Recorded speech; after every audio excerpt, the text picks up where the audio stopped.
हाँ देव, कल वाली आईडी है। हाँ कल वाली आईडी ही है। ओके, लिखो 06, मैं भी 06238383, ठीक है। ओके।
वर्कशीट 5 में टॉपिक चेंज होता है।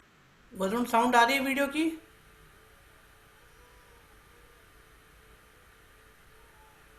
वरुण,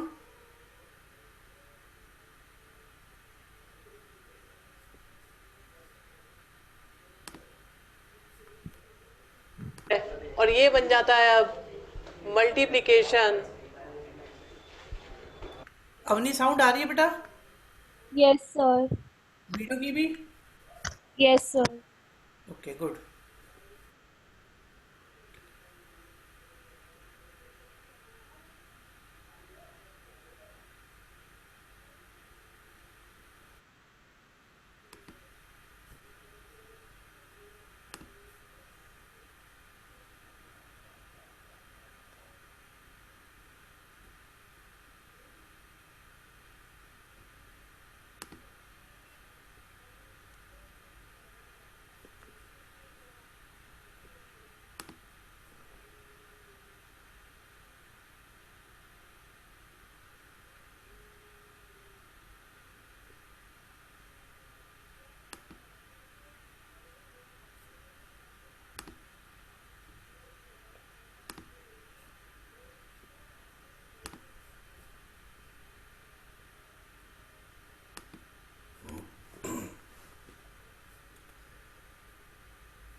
गुड इवनिंग बच्चों, आज की क्लास स्टार्ट करते हैं। आज की क्लास आपके लिए काफ़ी ज़्यादा इंपॉर्टेंट क्लास होगी, क्योंकि इसमें बच्चे बहुत कंफ्यूज रहते हैं स्कूल में कि ये टॉपिक जल्दी जल्दी बता दिया गया। तो स्टार्टिंग में हम एक क्वेश्चन को 2 बार करके दिखाएंगे, जिससे कि सबकी समझ में आ जाए। तो शुरू करते हैं। सबसे पहले देखिए, टॉपिक आज का क्या है, पहले मैं आपको बता देता हूँ। देखिए, आज हम सीखेंगे मल्टीप्लिकेशन।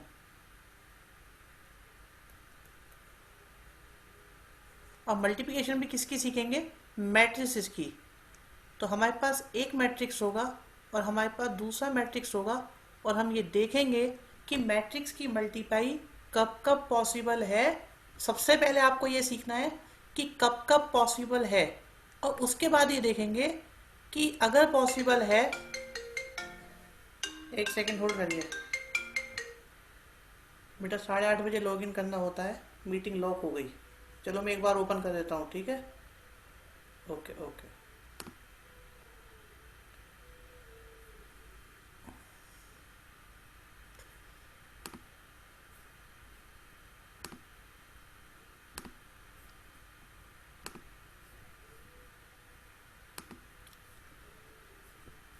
हाँ, तो मैं बता रहा था आपको।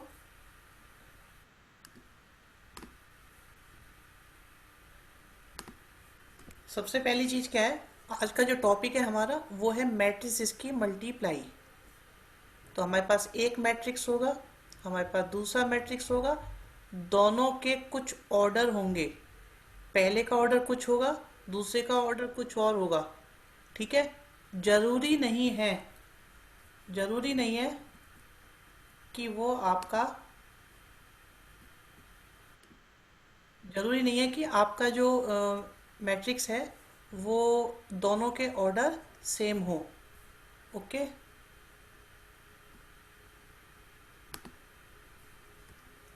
मैट्रिसेस की मल्टीप्लाई करने के लिए दोनों मैट्रिसेस के ऑर्डर का सेम होना जरूरी नहीं है। एडिशन में, कंपैरिजन में आप लोगों को दोनों के ऑर्डर सेम चाहिए थे, बट मल्टीप्लिकेशन में दोनों के ऑर्डर सेम हो ऐसा ज़रूरी नहीं है। सो ये बहुत इंटरेस्टिंग होने वाला है कि मल्टीप्लिकेशन आखिरकार होगी कैसे और उसमें क्या क्या होगा। तो समझते हैं। ऑफ मैट्रिसेस, ठीक है। आप देखिए, आपके पास एक मैट्रिक्स है ए और एक मैट्रिक्स है बी। आपके पास ए और बी है, क्या मैं इन दोनों को प्लस कर सकता हूँ या नहीं? नहीं, क्योंकि दोनों का ऑर्डर सेम नहीं है। लेकिन क्या मल्टीप्लाई कर सकते हैं या नहीं, ये इस बात पे डिपेंड करेगा कि आपको क्या करना चाहिए। आप ए का ऑर्डर लिखो, कितना है? 2 × 3। आप बी का ऑर्डर लिखिए, कितना है आपके पास? 3 × 2। अगर ये दोनों इक्वल हैं, ये देखिए, यहाँ पे क्या बात बताई गई है। यहाँ ये बताया गया कि आपके पास जो फर्स्ट मैट्रिक्स है उसका ऑर्डर देखिए कितना है, 2 × 3। और सेकंड मैट्रिक्स का ऑर्डर कितना है, 3 × 2। देखो 2 × 3 क्यों है, क्योंकि 2 रो हैं। यहाँ पे कितनी रो है? 3 रो, तो इसलिए पहले रो आ गई फिर कॉलम। यहाँ पर भी पहले रो आ गई और फिर कॉलम। आप देखो, आपने ए का ऑर्डर लिखा और बी का ऑर्डर भी लिखा। इनकी मल्टीप्लिकेशन को चेक करने के लिए दोनों का सेम होना जरूरी नहीं है, बट आप ये देखो कि इसके कॉलम, फर्स्ट वाले के कॉलम दूसरे की रो के इक्वल होने चाहिए। पहले के column must be equal to दूसरे की रो। ओके, तो इन दोनों की मल्टीप्लाई के लिए हम चेक करते हैं क्या ये एरिया, यहाँ पे जो दो वैल्यूज़ हैं वो सेम है या नहीं। एक बार फिर से दिखा देते हैं बात किसकी चल रही है। देखिए, यहाँ क्या लिखा है, 3 लिखा है, यहाँ भी क्या लिखा है, 3 लिखा है, बट ये ए के कॉलम है और ये बी की रो है। और अगर ये इक्वल है तो यहाँ क्या लिखा है हमें कोई फर्क नहीं पड़ता, यहाँ क्या लिखा है हमें कोई फर्क नहीं पड़ता। इन दोनों की मल्टीप्लाई पॉसिबल होगी अगर ये कंडीशन फुलफिल हो रही है तो यहाँ आपको लग रहा है कि हाँ दोनों आपस में इक्वल है, तो इन दोनों की मल्टीप्लाई हो जाएगी। मोर ओवर, अगर मैट्रिक्स की मल्टीप्लाई मैट्रिक्स में कर रहे हैं तो आपके पास जो आंसर आना चाहिए वो भी तो एक मैट्रिक्स ही होना चाहिए। अब वो जो मैट्रिक्स होगा उसका ऑर्डर क्या होगा, क्या वो पहले वाले के इक्वल होगा, क्या वो दूसरे वाले के इक्वल होगा, क्या वो किसी और के इक्वल होगा, वो भी बड़ा इंटरेस्टिंग है। आप देखो यहाँ पे रिमेनिंग क्या बचा, 2, और यहाँ रिमेनिंग क्या बचा, 2।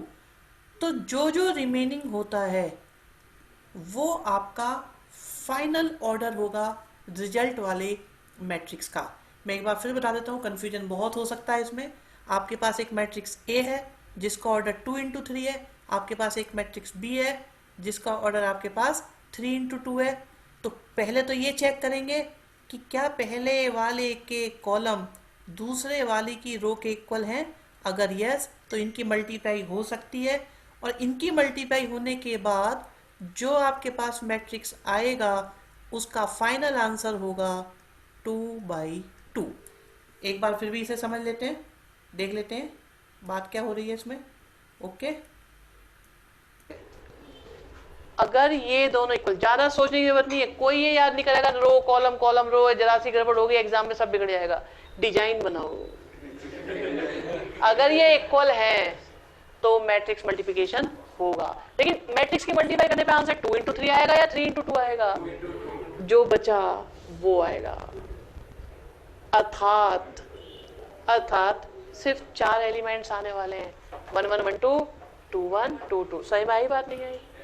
अब मैं क्या निकाल रहा था, ये a इंटू बी, वक्त बदला और बात आई b इंटू ए की।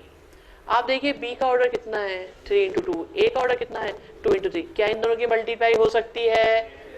डिजाइन ओके, तो इसका मतलब मल्टीप्लिकेशन भी ओके। और आंसर मैंने बोला है बेटा डिजाइन बनाओ, साइड वाइड नहीं, ठीक है, सब कुछ चलेगा, हमें सिर्फ इस डिजाइन से मतलब है। अगर ये दोनों इक्वल तो मैट्रिक मल्टीप्लिकेशन होगा, और आंसर क्या आएगा, 3/3 का। तो एक बात तो पक्की है, जो a इंटू बी से आंसर आ रहा है वो कुछ और आ रहा है, और जो b इंटू ए से आंसर आ रहा है वो कुछ और आ रहा है। इस कल आपको एक बात बताई गई थी, कम्यूटेटिव प्रॉपर्टी के बारे में बताया गया था, जिसमें सिखाया गया था कि जो a प्लस बी से आएगा वही आंसर b प्लस ए से आएगा। आज हमने a इंटू बी की बात करी है, अभी सॉल्व नहीं करा है, बट a इंटू बी की बात करी है। तो a इंटू बी से जो आंसर आने वाला है वो आएगा 2/2 का, और जो b इंटू ए से आंसर आएगा, जो b इंटू ए से आंसर आने वाला है वो आंसर क्या आएगा, 3 इंटू 3 का। आप ये बताओ, ये 2 इंटू 2 वाला मैट्रिक्स क्या 3 इंटू 3 के इक्वल हो सकता है? कभी नहीं हो सकता। मैट्रिक्स को इक्वल करने के लिए, कंपेयर करने के लिए दोनों के ऑर्डर को सेम होना जरूरी है। अगर a इंटू बी से 2 इंटू 2 आ रहा है और b इंटू ए से 3 इंटू 3 आ रहा है, तो इसका मतलब ये दोनों कभी इक्वल नहीं होंगे। इसीलिए ये कहा जाता है मैट्रिक्स मल्टीप्लिकेशन में कि a into b is not equal to b into a. इसका मतलब ये कम्यूटेटिव नहीं होता है। मैट्रिक्स मल्टीप्लिकेशन कम्यूटेटिव नहीं होती है, मैट्रिक्स का एडिशन कम्यूटेटिव होता है। ये याद रखना, एमसीक्यू में 1 मार्क में ये क्वेश्चन आपका तैयार होता है कि मैट्रिक्स मल्टीप्लिकेशन कम्यूटेटिव होता है या नहीं, और मैट्रिक्स एडिशन कम्यूटेटिव होता है या नहीं। ठीक है, से ये हम कंक्लूजन निकालते हैं कि a into b b into a नहीं होता, देयरफॉर कह सकते हैं नॉट कम्यूटेटिव। समझ में आ गई बात? ओके, बिल्कुल ये कम्यूटेटिव नहीं होता। अब प्रश्न ये उठता है कि a इंटू बी को आखिरकार करा कैसे जाए, उसे समझिएगा ध्यान से, थोड़ा सा संयम के साथ। हम करना चाह रहे हैं a इंटू बी, तो a हमारे पास क्या है, 2 -1 और 3 -4 5 और 1। b हमारे पास क्या है, b हमारे पास है 2 3 4 के साथ -2 और 1 के साथ 5। आप लोगों को मैट्रिक्स वाले दिन, पहले ही दिन मैंने आपको कहा था कि मैट्रिक्स में हमेशा याद रखो एक रूल, RC रूल। मैट्रिक्स में हमेशा पहले क्या देखेंगे, रो। आप पहले वाले में रो देखो और दूसरे वाले में कॉलम देखो। ये आपके पास क्या है, R। ये बहुत केयरफुली सुननी है बात जो बताई जा रही है। आपको a इंटू बी करना है, तो आपने पहले a को लिखा, आपने फिर b को लिखा। अब आप देखो कि अगर मुझे मल्टीप्लाई करनी है तो मैं लेफ्ट साइड वाले जो फर्स्ट मैट्रिक्स है इसे मैं रो की फॉर्म में कन्वर्ट कर लेता हूँ, और सेकंड मैट्रिक्स को मैं कॉलम की फॉर्म में कन्वर्ट कर लेता हूँ। मैं रिपीट करता हूँ, कहानी क्या है। ये देखो, मैंने यहाँ पर फर्स्ट मैट्रिक्स में सिर्फ R1 और R2 बनाई, और सेकंड में मैं क्या बनाने वाला हूँ, C1 और C2। तो मल्टीप्लाई करते वक्त फर्स्ट वाले में हम रो में कन्वर्ट कर लेंगे उस मैट्रिक्स को, और सेकंड वाले में हम कॉलम में कन्वर्ट कर लेंगे। एक बात नोट करने की ये है कि आप ये देखो रो 1 में कितने एलिमेंट्स हैं। फर्स्ट एलिमेंट है, सेकंड एलिमेंट है, थर्ड एलिमेंट है। और आप कॉलम 1 में देखो या किसी भी कॉलम में देखो कितने एलिमेंट्स हैं, इसमें भी आपके पास 3 एलिमेंट्स हैं। मैं रिपीट करता हूँ, ध्यान से सुनना, बहुत इंटरेस्टिंग फेस है ये इस क्वेश्चन का। हमारे पास फर्स्ट मैट्रिक्स में हमारे पास रो में 3 एलिमेंट्स हैं, चाहे वो फर्स्ट रो हो चाहे वो सेकंड रो हो। और सेकंड मैट्रिक्स में हमने कॉलम बनाए हैं, तो फर्स्ट कॉलम में भी 3 एलिमेंट्स हैं और सेकंड कॉलम में भी 3 एलिमेंट्स हैं।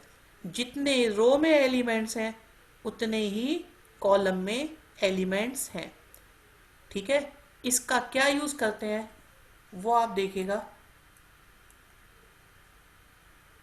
ये आपके पास क्या है, R2। ये आपके पास क्या है, C1। ये आपके पास क्या है, C2। और अच्छी बात ये, जितने रो में एलिमेंट हैं उतने ही कॉलम में एलिमेंट है। ये पता है क्यों हो रहा है, क्योंकि ये डिजाइन बता रहा था। इसके देख लो आप, एलिमेंट समझ में आया, ये यहाँ से मैच होगा। अब एक बात कंफर्म है कि इससे जो आंसर आने वाला है वो 2/2 का आने वाला है। 2/2 का जो भी आंसर आता है उसका मतलब उसमें जो एलिमेंट्स होंगे वो 1 1 होगा, 1 2 होगा, 2 1 होगा और 2 2 होगा। यही एलिमेंट्स होंगे हमारे पास। अब देखिए, आप मल्टीप्लाई कर रहे हो ए की और बी की। आपने सबसे पहले यहाँ चेक करा था ए और बी की मल्टीप्लाई हो सकती है या नहीं, हमने ये चेक कर लिया था। इसके बाद हमने देखा था कि हमारा जो आंसर आएगा वो भी एक मैट्रिक्स होगा जिसका ऑर्डर क्या होगा, 2/2। तो यहाँ से हमें पता चल रहा है कि ए और बी की मल्टीप्लाई से जो आंसर आने वाला है उसका ऑर्डर होगा 2/2। अगर वो 2/2 होगा तो उसमें 2 रो होंगी और आपके पास 2 ही कॉलम्स होंगे। अगर 2 रो होंगी तो हमने यहाँ पे एक R1 बनाया, एक R2 बनाया, और अगर 2 कॉलम होंगे तो हमने एक C1 बनाया, एक C2 बनाया। 2/2 के मैट्रिक्स में एक होगा 1 1, एक हो जाएगा 1 2, फिर सेकंड रो में आएगा 2 1 और फिर हो जाएगा 2 2। तो इन दोनों की मल्टीप्लाई से कैसा मैट्रिक्स आने वाला है ये पता चल गया, उसमें कितनी रो होंगी ये पता चल गया, उसमें कितने कॉलम होंगे ये पता चल गया, उसमें एलिमेंट्स किस किस एड्रेस के होंगे हमें ये भी पता चल रहा है। बात ये आती है कि हम इन्हें कैसे निकालें। देखो जैसे मैं ये निकालना चाहता हूँ, क्या है ये 2 1, 2 1 का मतलब, यहाँ पर मैंने बात करी कि मुझे ये 4 एलिमेंट्स कैलकुलेट करके निकालने हैं। देखिए ये थोड़ा ध्यान से सुनने वाली बात होगी, इनफैक्ट सबसे ज़्यादा ध्यान से। आपको स्कूल में सिखाया जाएगा कि आप फर्स्ट सेकंड की मल्टीप्लाई करो, लेकिन आप उसे याद मत रखना। आप ये सोचो कि आपकी रिक्वायरमेंट सिर्फ इसकी है या इसकी है। मान लो आपको ये फाइंड करना है, तो आप देखो ये है क्या। ये आपके पास 1 2 है, आपको ये एलिमेंट फाइंड करना है जो आपके पास क्या है, A12। अब 1 2 में रो पोजीशन कितनी है, 1, और कॉलम पोजीशन कितना है, 2। तो ये एलिमेंट खुद बता रहा है कि मैं किस किस से आऊँगा। ये खुद कहता है कि रो 1 की मल्टीप्लाई कॉलम 2 में कर दो। रिपीट कर रहा हूँ मैं, रो 1 की मल्टीप्लाई कॉलम 2 में कर दो, मैं आ जाऊँगा। अब देखो आप यहाँ पे रो 1 लिखी हुई थी जिसमें कौन कौन है, 2 है, -1 है, 3 है, और कॉलम 2 चाहिए, कॉलम 2 लिखा हुआ है। रो 1 में कितने एलिमेंट्स हैं, 3। कॉलम 2 में कितने एलिमेंट्स हैं, 3। तो आप पहले की मल्टीप्लाई पहले में करोगे, दूसरे की मल्टीप्लाई दूसरे में करोगे, तीसरे की मल्टीप्लाई तीसरे में करोगे। देख लेते हैं, कंफ्यूजन आएगा फिर समझ लेंगे एक बार और। सेकंड रो चीख चीख के कह रहा है मैं आऊंगा सेकंड रो और फर्स्ट कॉलम से। ये खुद बता रहा है मैं किससे आऊंगा, सेकंड रो और फर्स्ट कॉलम से। ढूंढो कहाँ है सेकंड रो, ये रही सेकंड रो। फर्स्ट कॉलम का ये रहा, इधर के 3 इधर के 3, पहले को पहले से, दूसरे को दूसरे से, तीसरे को तीसरे से। इन्हें यूज करोगे तो ये आएगा, इन्हें यूज करोगे तो ये आएगा, इन्हें यूज करोगे तो जिसे आप यूज करोगे वही निकल के आ जाएगा। आप लोग इसे डिजाइन में बनाते हो, मैं आपसे कहूंगा आप इसे डिजाइन में नहीं, आप इसे रैंडमली बनाया करो। उससे क्या कंसेप्ट स्ट्रांग होता है कि हमें पता होता है कि कोई भी एलिमेंट एक्चुअली में आ कहां से रहा है। जनरली हमें आदत होती है ऊपर से स्टार्ट करने की, पहले को लिया फिर दूसरे को लिया, ऐसे उसमें जरा सी गड़बड़ होती है, एग्जाम में सब खेल बिगड़ जाता है।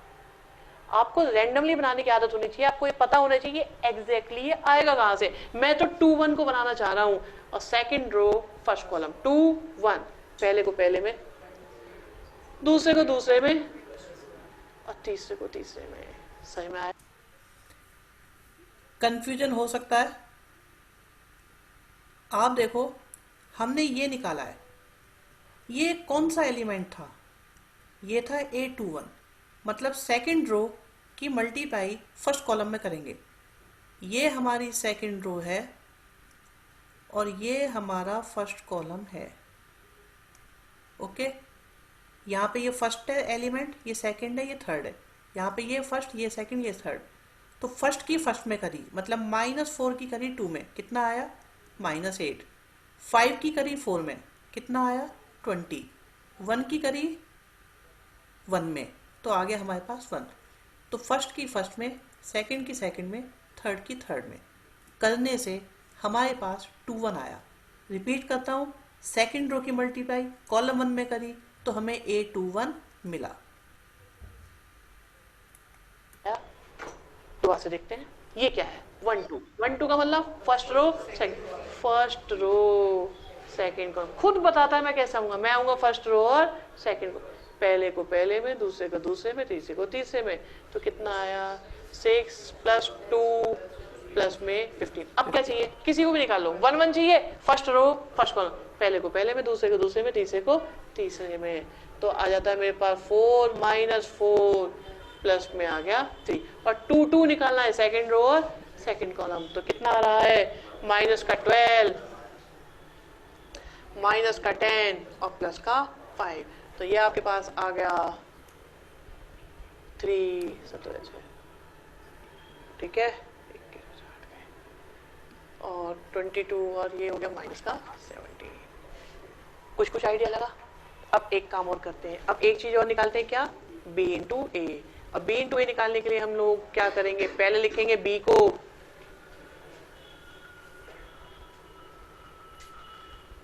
और फिर लिखेंगे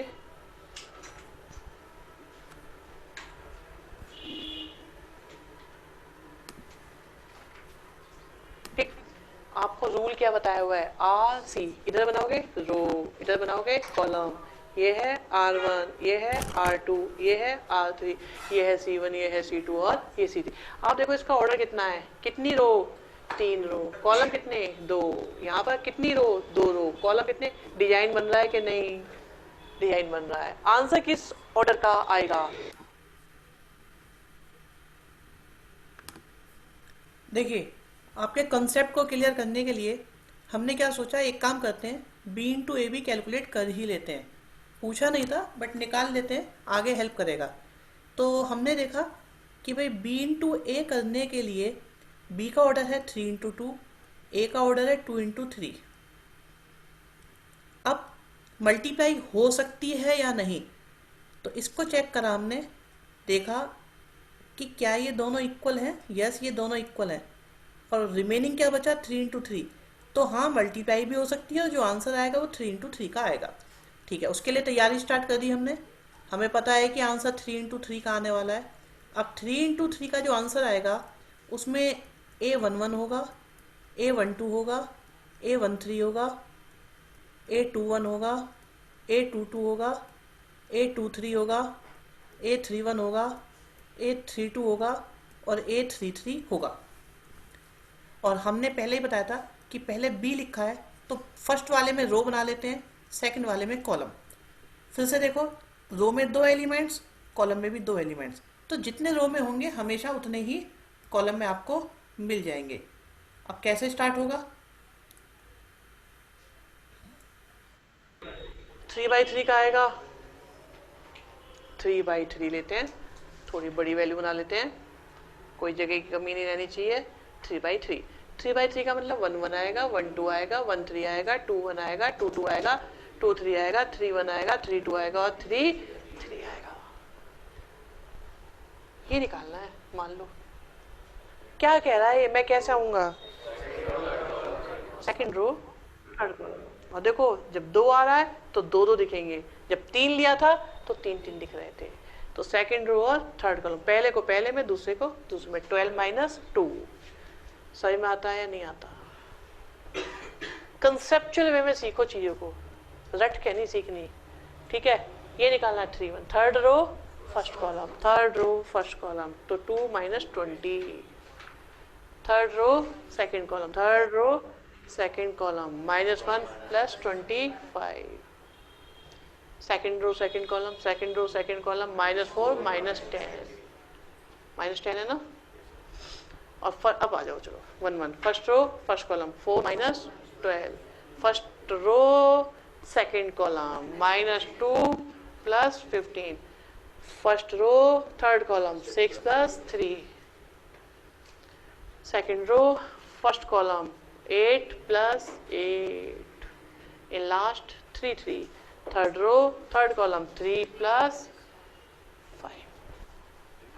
तो इसका तो ऑर्डर ही डिफरेंट है, तो 2 मैट्रिक्स ये पिछले वाले के तो इक्वल किसी भी तरीके से हो नहीं सकता। इसलिए आपको पहले ही मैंने बता दिया था कि AB is not equal to BA और ये कम्यूटेटिव नहीं था।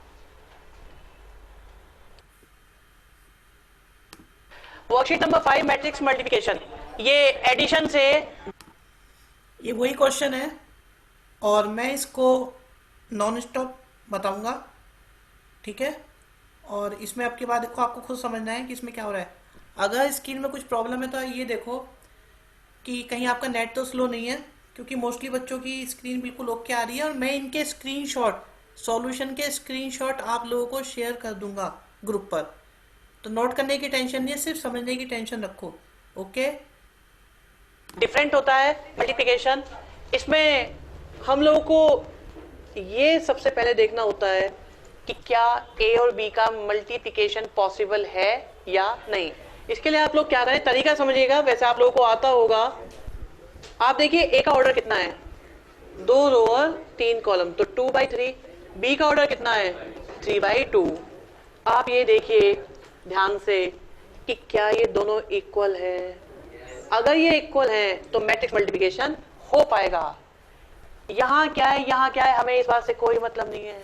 हमें बस ये देखना है ये और ये आपस में इक्वल है या नहीं। अगर ऐसा है तो मैट्रिक्स मल्टीप्लिकेशन पॉसिबल है। देखिए इनकी मल्टीप्लाई करने पे जो आंसर आएगा वो 2/3 आएगा या 3/2 आएगा, ये थोड़ा कंफ्यूजन है। हम ये कहते हैं इससे जो भी आंसर आएगा वो इस ऑर्डर का आएगा। क्या ये 2/2? समझ में आ गई बात? तो मैट्रिक्स मल्टीप्लिकेशन पॉसिबल होगा अगर ये दोनों आपस में इक्वल होंगे और आंसर इस ऑर्डर का आएगा। ओके, तरीका देखिए, जिन्हें नहीं आता है वो ध्यान से समझेंगे।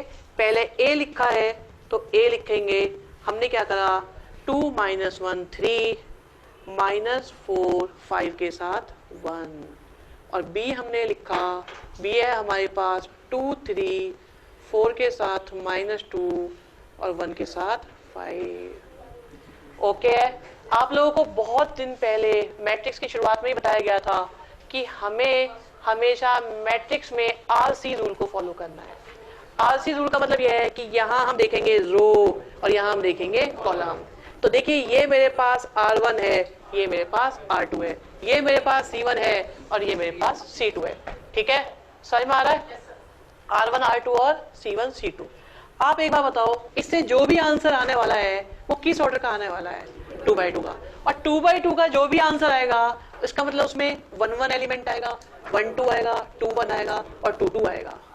ओके, ये बात आप देखो।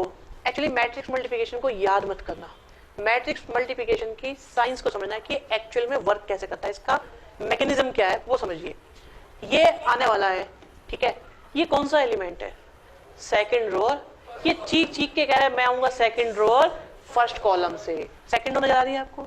फर्स्ट कॉलम नजर आ रहा है? कितने यहाँ पे? 3। यहाँ पे कितने? 3। पहले को पहले में, दूसरे को दूसरे में और तीसरे को तीसरे में मल्टीप्लाई करो। मैंने रैंडमली पिक करा है। देखो आप लोग इसे 1 by 1 मत करो, रैंडमली करना भी सीखो। ऐसा हमें ये निकाला, हमें डिजाइन से याद हो जाता है, डिजाइन नहीं बनाना, मेथड सीखना है। ये किससे आएगा? सेकंड रो और फर्स्ट कॉलम से। तो ठीक है, ये सेकंड रो है, ये फर्स्ट कॉलम है। फर्स्ट को फर्स्ट में, सेकंड को सेकंड में और थर्ड को थर्ड में करने से आपका एलिमेंट आ गया।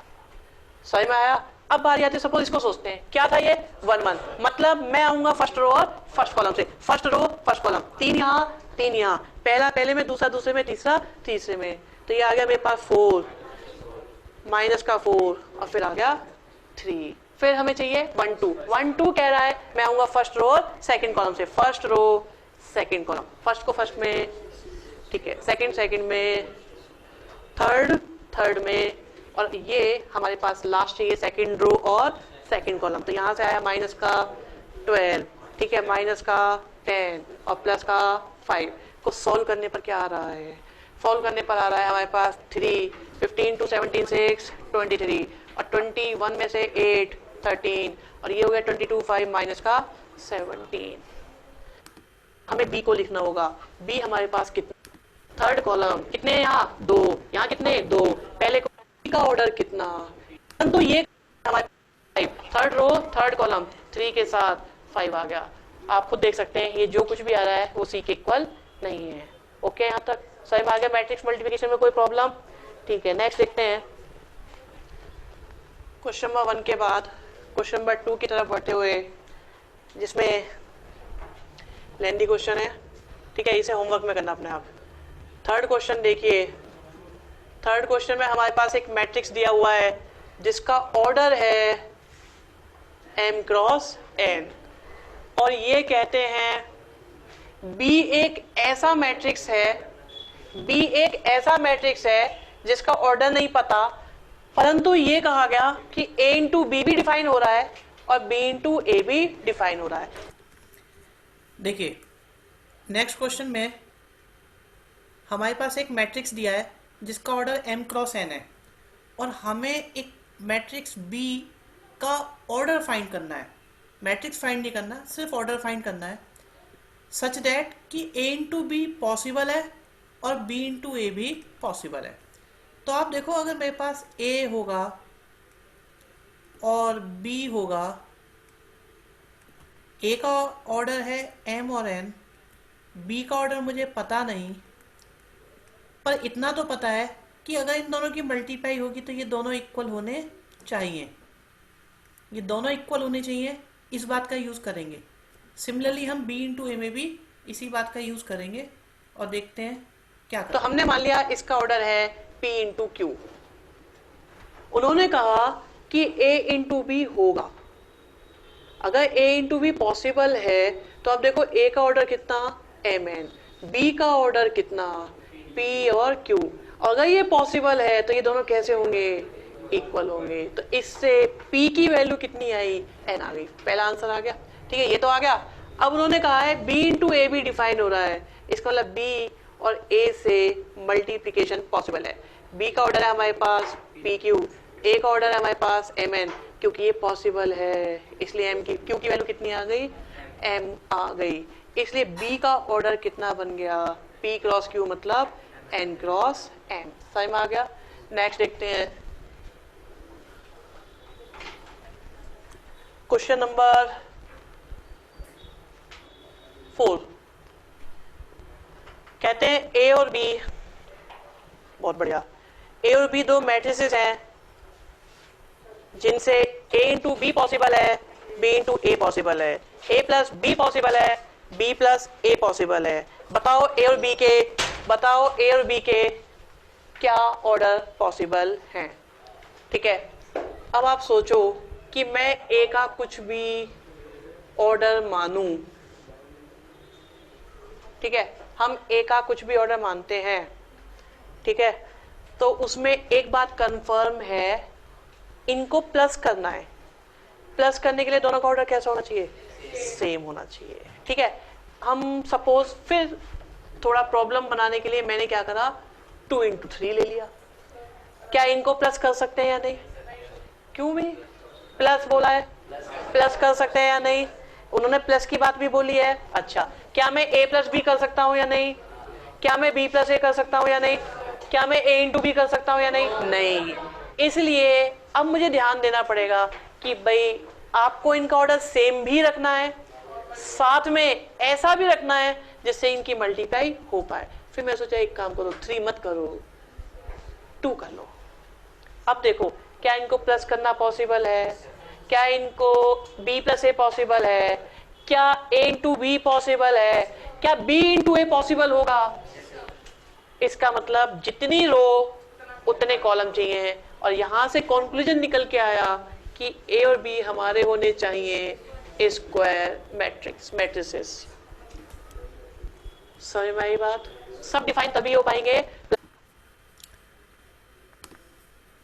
देखो इस क्वेश्चन में मेंशन था कि आपका A प्लस बी पॉसिबल है, B प्लस ए भी पॉसिबल है, A इंटू बी पॉसिबल है और B इंटू ए भी पॉसिबल है।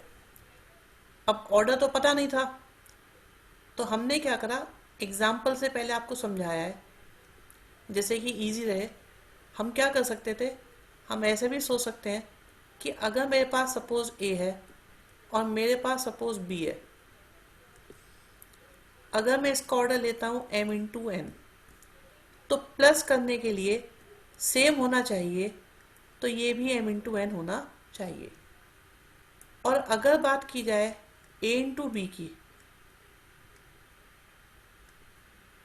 तो A का ऑर्डर अगर मैं लेता हूँ M इंटू N और B का ऑर्डर लेता हूँ मैं M इंटू N, तो आप देखो ये मल्टीप्लिकेशन हो नहीं पाएगी, या हो पाएगी तो उस केस में M और N की वैल्यू होनी चाहिए इक्वल।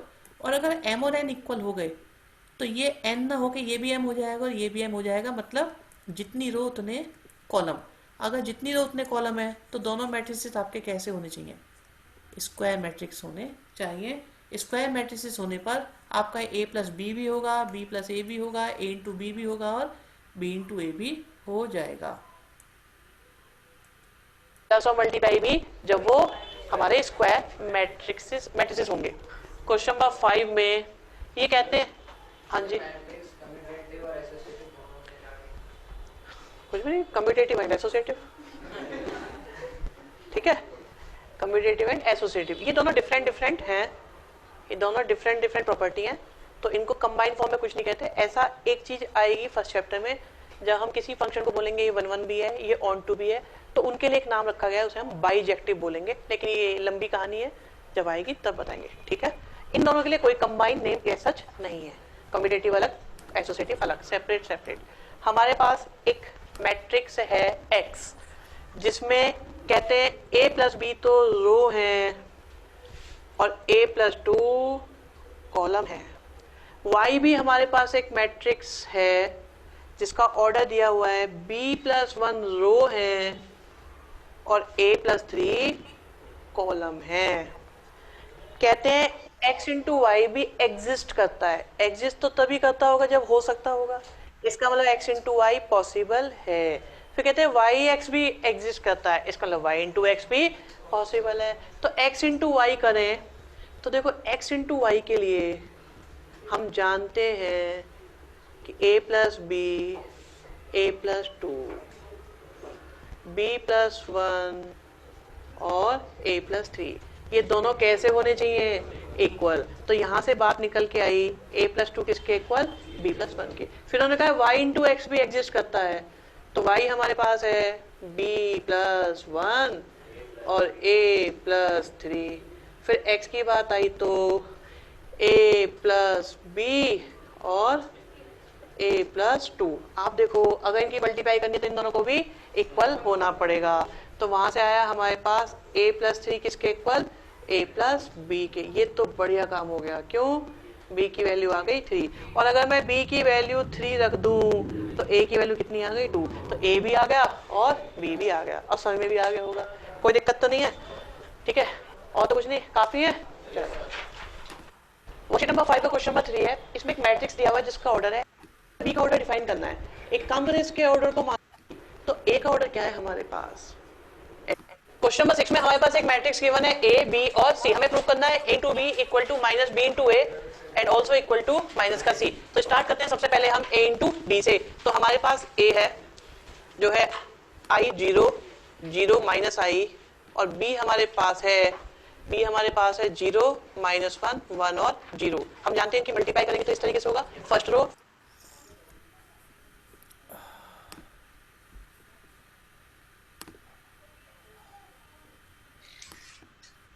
हाँ बेटा बोलो, अब नहीं बताओ। सर आवाज क्लियर नहीं आ रही, बीच बीच में रुक रही है। अच्छा ओके, चलो मैं देखता हूँ एक मिनट, रुको।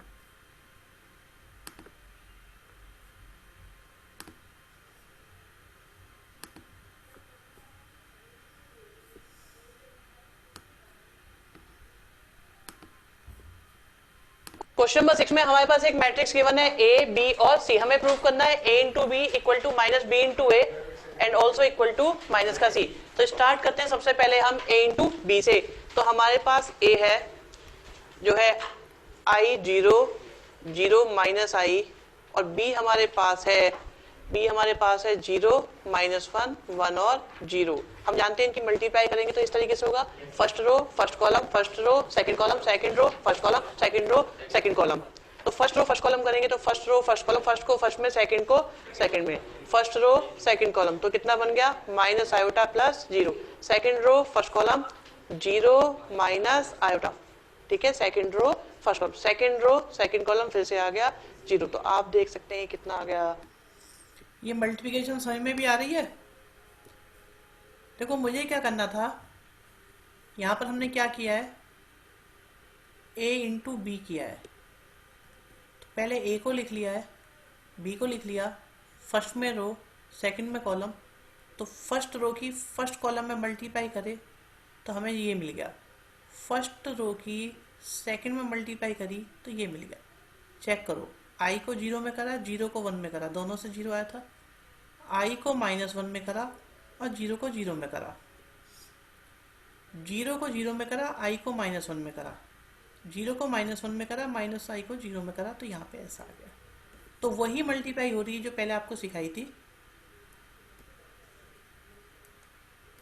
0 आया, माइनस का आयोटा आया, माइनस का आयोटा और 0 आ गया। आप देखोगे इसमें से मैं माइनस कॉमन लूं तो ये हमारे पास है 0 आयोटा, आयोटा और 0, और ये बन गया माइनस का c, क्योंकि c की वैल्यू मैच हो गई। ठीक है, अब हमें क्या निकालना है? b इंटू ए निकालना है और माइनस का ध्यान रखना है। काम करते हैं, स्टार्ट करते हैं माइनस के बी ए से। ठीक है, तो माइनस आएगा, फिर उसके बाद बी आएगा। बी कितना है हमारे पास, 0 -1 1 और 0। ए कितना है हमारे पास, ए हमारे पास है आयोटा 0 0 और माइनस आयोटा। तो यहाँ पे पहले वाले में बनाएंगे रो और दूसरे वाले में बनाएंगे column. First row first column, ठीक है, पहले की पहले में दूसरे की दूसरे में पूरा बन गया 0। फर्स्ट रो सेकंड कॉलम, 0 की 0 में -1 की माइनस आयोटा में मिलकर हो गया iota. Second row first column आया iota plus 0, second row second column से आ गया 0, ठीक है, सेकंड रो सेकंड कॉलम 0 आया, तो हमारे पास आया 0 आयोटा आयोटा और 0, इसे हम कह सकते हैं ये भी सी आया। तो इसलिए लास्ट में कहा जा सकता है a इंटू बी तो माइनस के b इंटू ए और इक्वल टू माइनस ई के इक्वल आ गया। समझ में आया, कोई परेशानी नहीं, ठीक है। क्वेश्चन नंबर 7 क्वेश्चन को देखते हैं, तो इसे हम होमवर्क में डालेंगे, ठीक है। क्वेश्चन नंबर 8 देखते हैं। 8 क्वेश्चन में कहते हैं एक मैट्रिक्स ऐसा है जो 0, जो क्वेश्चन स्किप करे गए हैं वो बिल्कुल सिमिलर थे, इसलिए स्किप कर दिए गए हैं। सो परेशान होने की कोई ज़रूरत नहीं है, जो बताए जा रहे हैं ये एनफ है, मोर देन सफिशिएंट है। नहीं है, एक मैट्रिक्स बी भी 0 नहीं है, फिर भी a इंटू बी हमारा क्या आ रहा है, 0 आ रहा है। अब की बार क्या करना है हमको, हमें एक मैट्रिक्स दिया हुआ है जो 0 नहीं है, मतलब नल मैट्रिक्स नहीं है। नल मैट्रिक्स आपको बताया गया था जिसकी सारी वैल्यू 0 होती है वो नल मैट्रिक्स होता है। एक मैट्रिक्स बी है वो भी नल मैट्रिक्स नहीं है, पर a इंटू बी करते हैं तो आंसर नल मैट्रिक्स आता है। आप रियल नंबर में सोचो कि अगर मैं 1 की 0 में करता हूँ 0 आ जाता है, 0 की मल्टीप्लाई 3 में करी 0 आ जाता है। बट क्या ऐसा हो सकता है कि दोनों में से कोई भी 0 ना हो फिर भी 0 आंसर आ जाए? तो रियल नंबर में ऐसा नहीं हो सकता, बट मैट्रिसेस में ऐसा पॉसिबल है कि अगर दोनों में से एक भी 0 ना हो फिर भी उनका प्रोडक्ट उनकी मल्टीप्लाई करने पर नल मैट्रिक्स आ सकता है। तो देखते हैं, इसे बनाते वक्त हमें सिर्फ इस क्वेश्चन में एग्जाम्पल देना है, कोई थ्योरी नहीं करनी, सिर्फ एक एग्जाम्पल देना है और किसी भी ऑर्डर के बेस पर देना है। तो वही यहाँ पे हम एग्जाम्पल, इजी से एग्जाम्पल बनाने की कोशिश करते हैं। ना a 0 है ना b 0 है, फिर भी a इंटू बी 0 है। तो हमने सोचा, हमने एक मैट्रिक्स कंसीडर करा 1 0 0 0। क्या ये नल मैट्रिक्स है? नहीं है, ये 0 तो नहीं है ना, नल मैट्रिक्स तो नहीं है। हमने एक और मैट्रिक्स कंसीडर करा जो है 0 0 0 1। आप देखो ये भी नल मैट्रिक्स नहीं है। अब हमने क्या निकालना स्टार्ट करा, a इंटू बी, तो ये मेरे पास आया 1 0 0 0, फिर उसके बाद में आया 0 0 0 1। अगर मैं इनकी मल्टीप्लाई करूँ इधर रो और इधर column, first row first column क्या आ रहा है 0, फर्स्ट रो सेकंड कॉलम फिर से 0 फिर से 0 फिर से 0, और हमारे पास आ गया नल मैट्रिक्स। तो हम ये कह सकते हैं दो ऐसे मैट्रिक्स भी हो सकते हैं जो नल मैट्रिक्स नहीं होते और उनकी मल्टीप्लाई करने पर नल मैट्रिक्स आंसर आ सकता है। समझ में आ गया? ठीक है,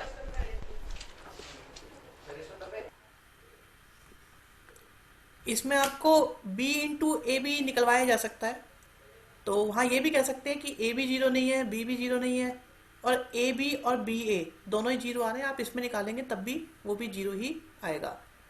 नेक्स्ट देखते हैं वर्कशीट नंबर 5 क्वेश्चन नंबर 8 कहते हैं ऐसे दो मैट्रिसेस ढूंढिए जिनमें a की वैल्यू 0 ना हो, b भी 0 ना हो, फिर भी a इंटू बी और b इंटू ए नल मैट्रिक्स आ जाए, 0 आ जाए। ठीक है, तो हमने एक मैट्रिक्स A बनाया 0 0 0 1 और एक मैट्रिक्स बनाया B 1 0 0 0। आप देखो अगर मैं A इंटू बी करूं, A इंटू बी करें तो हमारे पास 0 0 0 1 और दूसरा हो गया 1 0 0 0। अगर हम इनकी मल्टीप्लाई करें तो फर्स्ट रो फर्स्ट कॉलम कितना आएगा, फर्स्ट रो फर्स्ट कॉलम 0 हो गया, first row second column, second row first column, second row second column कितना आ गया 0। यही चाहिए था। अब निकाल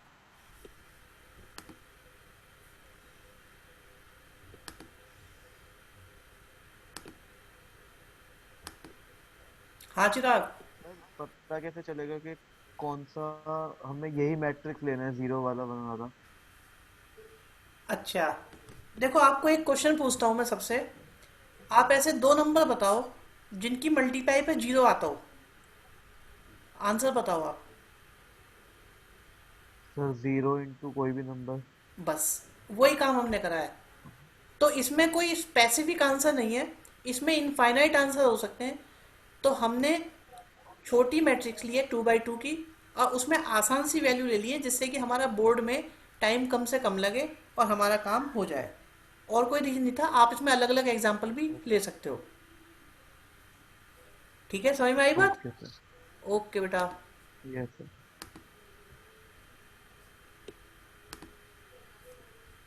बोलते हैं B into A. B into ए निकालें तो बी हमारे पास है 1 0 0 0। ए कितना है हमारे पास 0 0 0 1। तो यहाँ पर देखिए क्या रहा है, first row first column 0 plus 0, first row second column 0 0 0 0। तो कह सकते हैं ये भी आ गया 0। ऐसे हमें फाइंड करना था, हमने ए और बी फाइंड कर लिए। जो जीरो नहीं थे, नल मैट्रिक्स नहीं थे, फिर भी उनका प्रोडक्ट एक नल मैट्रिक्स आ रहा था। अब यहाँ पर हमें सॉल्व करना है, इसका ऑर्डर कितना है 1 इंटू 3, इसका ऑर्डर कितना है 3 इंटू 3, इसका ऑर्डर कितना है 3 इंटू 1। आप देखो क्या इनकी मल्टीप्लाई हो सकती है, तो आंसर किस ऑर्डर का आएगा 1 इंटू 3। ये आएगा, इधर बनाएंगे रो, इधर बनाएंगे कॉलम। तो इस क्वेश्चन में 3 मैट्रिसेस हैं, एनसीईआरटी का क्वेश्चन है ये। इसमें हमें 3 मैट्रिसेस दिए हुए हैं और एक मैट्रिक्स ये है, एक मैट्रिक्स ये है, एक मैट्रिक्स ये है। तो मैंने तीनों के ऑर्डर मेंशन कर दिए हैं। आपको इन तीनों की मल्टीप्लाई करके यहाँ पे जो लिखा हुआ है एक नल मैट्रिक्स लिखा हुआ है। तो इसका मतलब क्या लिखा है, मैट्रिक्स में जीरो लिखा हुआ है। आप इसे ऐसे समझो कि ये मेरे पास मैट्रिक्स, ये मेरे पास मैट्रिक्स, ये मेरे पास मैट्रिक्स। मैट्रिक्स की मैट्रिक्स में मल्टीप्लाई करने पर मैट्रिक्स आएगा या नहीं, और उसकी मल्टीप्लाई भी मैट्रिक्स में करेंगे तब भी मैट्रिक्स आएगा या नहीं। तो इसका मतलब ये जीरो नहीं लिखा है, ये ओ लिखा हुआ है। ओ मतलब नल मैट्रिक्स लिखा है, और नल मैट्रिक्स वो है जिसके सारे एलिमेंट्स जीरो हों। तो इसलिए इसे हम ध्यान से समझेंगे कि राइट हैंड साइड भी आपकी एक मैट्रिक्स ही होनी चाहिए। अब हम करेंगे कैसे, इसमें हम कैसे भी कर सकते हैं, या तो ए इंटू बी पहले कर लें या बी इंटू सी पहले कर लें। जो इजी लगता है आपको, जो अच्छा लगता है उसके बेस पे आप कर लो। आंसर 1 इंटू 3 मतलब एक रो आने वाली है, सही है। और इधर एक हमारे पास बचा होगा कॉलम x4 और माइनस का 1, और इक्वल टू नल मैट्रिक्स बनाएंगे, उसे बाद में देखते हैं। आप देखो फर्स्ट, आप ये देखो, ये हमारे पास जो ऑर्डर है वो 1 इंटू 3 का है। थोड़ा क्लियर लिखते हैं दोबारा से। हमारे पास जो फर्स्ट है उसका ऑर्डर है 1 इंटू 3, दूसरे वाले का ऑर्डर है 3 इंटू 3, तीसरे वाले का ऑर्डर है 3 इंटू 1। अगर मैं इन दोनों की मल्टीप्लाई करूंगा तो मेरे पास आंसर क्या आएगा, 1 इंटू 3 का आएगा, जिसकी मल्टीप्लाई होगी 3 इंटू 1 वाले में, मतलब इसमें। क्या इन दोनों की मल्टीप्लाई हो पाएगी? बिल्कुल हो पाएगी। और अब आंसर क्या आएगा, 1 इंटू 1 का आएगा। तो इसका मतलब ये जो नल मैट्रिक्स है वो 1 इंटू 1 की होगी, और क्योंकि वो नल मैट्रिक्स है इसलिए अंदर की वैल्यू 0 होगी। आप यहाँ देखो कि फर्स्ट की सेकंड में मल्टीप्लाई करने पर आंसर 1 इंटू 3 का आएगा। तो 1 इंटू 3 का मतलब एक रो और 3 कॉलम होंगे, और बाद में हमारे पास क्या लिखा है, दूसरा वाला। तो इसकी मल्टीप्लाई कैसे होगी एक बार ध्यान से समझ लेना। रो फर्स्ट कॉलम कितना आया 2x plus 4 plus 0, first row second column कितना आया x plus 0 plus 2, first row third column कितना आया माइनस 4। अब देखो इसका ऑर्डर कितना 1 3, इसका ऑर्डर कितना 3 1। क्या दोनों की मल्टीप्लाई हो सकती है? यस। आंसर क्या आएगा 1 इंटू 1। तो इधर भी कर लो 1 इंटू 1। ओके, अब देखो कैसे कर ले, थोड़ा सिंप्लीफाई कर ले पहले। तो ये हो गया 2x प्लस 4, ये हो गया x प्लस 2, ये हो गया 2x प्लस 4 के साथ में है हमारे पास x4 और माइनस 1 इक्वल टू कितना 0, सही है। अभी फर्स्ट रो फर्स्ट कॉलम, तो पहले की पहले में, दूसरे की दूसरे में, तीसरे की तीसरे में मल्टीप्लाई करने पर 2x स्क्वायर 4x, 4x और 8 माइनस का 2x माइनस का 4 इक्वल टू कितना 0। तो यहाँ से आ गया 2x square plus 8x minus 2x 6x plus 4 equal to 0। 2 से करा divide, x square 3x plus में 2 इक्वल टू 0। यहाँ पे आया x प्लस 1 और आया x plus 2 equal to 0। x की वैल्यू -1 और -2। सही में आ गया? समझ में आ गया तो ठीक है, वरना बताओ, रेज योर हैंड अगर किसी को कोई प्रॉब्लम है।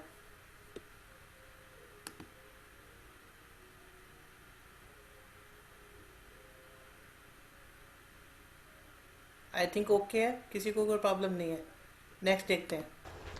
क्वेश्चन नंबर 9 में हमें एक मैट्रिक्स दिया है जो फंक्शन की फॉर्म में है। अगर एनसीईआरटी मिसलेनियस का क्वेश्चन है, स्कूल वालों का फेवरेट है, 4 मार्क्स में अक्सर पूछा जाता है। क्वेश्चन सिंपल है लेकिन स्टार्टिंग थोड़ी इंटरेस्टिंग है। वो क्या है इसे समझ लेते हैं। देखिए, हमारे पास एक मैट्रिक्स दिया है जो फंक्शन की फॉर्म में है। फंक्शन की फॉर्म में मतलब अगर यहाँ अल्फा है तो आप देखो यहाँ अल्फा अल्फा अल्फा दिखाई दे रहा है। सपोज मैं यहाँ पर 30 डिग्री लिख दूं, तो अल्फा को मैं 30 डिग्री से रिप्लेस कर रहा हूँ, तो जहाँ जहाँ अल्फा है वहाँ वहाँ 30 डिग्री आ जाएगा। अगर मैं 60 लिखूँगा तो 60 60 60 आ जाएगा अल्फा की जगह। और अगर मैं अल्फा की जगह बीटा लिखूँगा तो यहाँ अल्फा नहीं रहेगा, ये सब बन जाएंगे आपके बीटा। और अगर मैं देखो मैं अल्फा प्लस बीटा लिखूँगा, अभी तो ये अल्फा है और मैं चाहता हूँ ये अल्फा प्लस बीटा हो, तो जहाँ जहाँ पर आपका अल्फा है वहाँ वहाँ क्या बन जाएगा, वहाँ वहाँ बन जाएगा अल्फा प्लस बीटा। इसी तरीके से तो जब बीटा लिखना चाहेंगे तो बीटा आ जाएगा, अल्फा प्लस बीटा लिखना चाहेंगे अल्फा प्लस बीटा आ जाएगा, कुछ और लिखना चाहेंगे तो कुछ और आ जाएगा। बाकी समझ लेते हैं एक बार क्या कहानी अभी है। भी आपको f की फॉर्म में कोई चीज दी जाए तो समझ लो वो फंक्शन की फॉर्म में। फंक्शन की फॉर्म में देने का क्या मतलब होता है कि आप उसमें चेंजेस ला सकते हैं। जैसे आप चाहे तो अल्फा की जगह कुछ रखेंगे तो इधर भी अल्फा में चेंजेस आ जाएंगे। आप यहाँ पे अल्फा की जगह बीटा रखेंगे तो इधर भी अल्फा की जगह बीटा आ जाएंगे। तो फंक्शन में जो भी चीज आप इनपुट देते हैं वो राइट साइड में भी इम्प्लीमेंट हो जाती है। अब देखो हमें 3 चीजों की जरूरत है, एक तो एफ अल्फा की, एक एफ बीटा की और एक अल्फा प्लस बीटा की। इतना सारा निकालने का तो मूड नहीं है। फिलहाल मैं सोच रहा हूँ एफ अल्फा, एलएचएस से क्वेश्चन को स्टार्ट कर रहे हैं तो यहाँ पर हमारे पास क्या गिवन है, एफ अल्फा। एफ अल्फा कितना है, कॉस अल्फा माइनस का साइन अल्फा, फिर आया 0, यहाँ पर आया साइन अल्फा, फिर आया कॉस अल्फा और 0, और ये हो गया 0 0 और 1।